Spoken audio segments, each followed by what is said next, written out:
this is Kirsty here from Uploans, recording at a much prettier destination than my house. I'm at Captain's Rest in Strahan, so if you need a little place to get away to, look it up on Instagram. It's the most Instagram worthy place ever.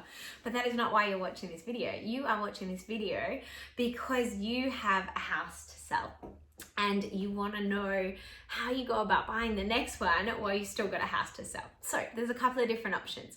Number one, sell first, where you put your property on the market, you get it sold, and then you look for and make an offer on your next property purchase. Now you'll speak to your solicitor or conveyancer and you'll make sure any offer that you have put in on the next one is subject to satisfactory settlement of your first one.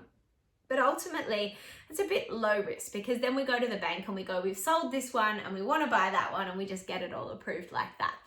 But low risk from a finance perspective has a higher risk of you being homeless. And the problem then can be, like if you sell and don't have the next one to go to, what happens? What do you do? And so there's that risk. Now, sometimes people will do that strategy and they'll try and sell theirs with a really long settlement time frame to give them time to find that next one, but it can still be a little bit stressful. All right, so option number two, let's say you fall in love with the property before you sell yours.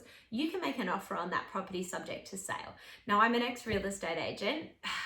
Unfortunately, like every real estate agent knows, an offer subject to sale is not as strong as an offer that's subject only to finance or with no conditions on it. And so sometimes the owner of the property that you've fallen in love with may not want to accept your subject to sale, or if they do, there will be a clause in there, usually 9 times out of 10, that says that if somebody else comes in with a competing offer, you can be given 2 days to get your finance together. So sometimes you get your offer accepted, you put your property on the market, you get your heart all caught up in it, and then you can have a property ripped out from under you. So that's a bit heartbreaking.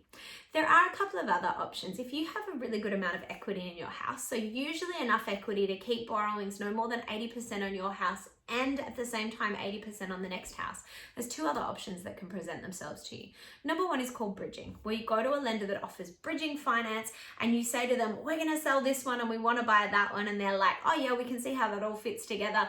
No worries, we'll give you approval to do the finance without having sold that one yet, because we know that that one's going to sell. And quite often there'll be a time period, where you've got 6 months to sell. There will be a period of time where you need to be making repayments on both, so you need to be prepared for that. So that's bridging.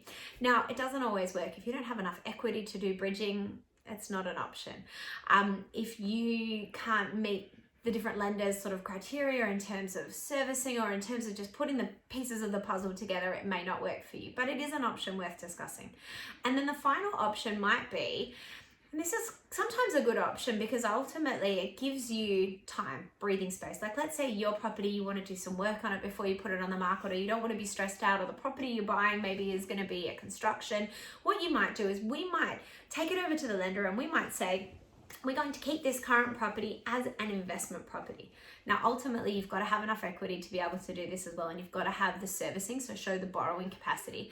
But in doing that, what we can do is quite often bring it over to the new lender and then give you time to either sell it, get it ready, find it, sort of discharge any loans associated with it, or you never know, you may actually decide you do want to rent it out and basically go down that road. Because I always say to people, let's say you put this property on the market and it didn't sell, that would be your fallback position. It would be to rent it out. So there's options.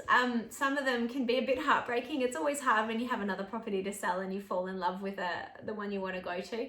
But chat with your broker, discuss the options, and ultimately we'll do our very best to figure out which way works for you when you want to sell, but you also want to move on to the next adventure. All right, if you have any questions or queries, come on down to us at Uploans. Ask us for anything that we can actually help with. And that's what we're here for. Good luck with that next adventure.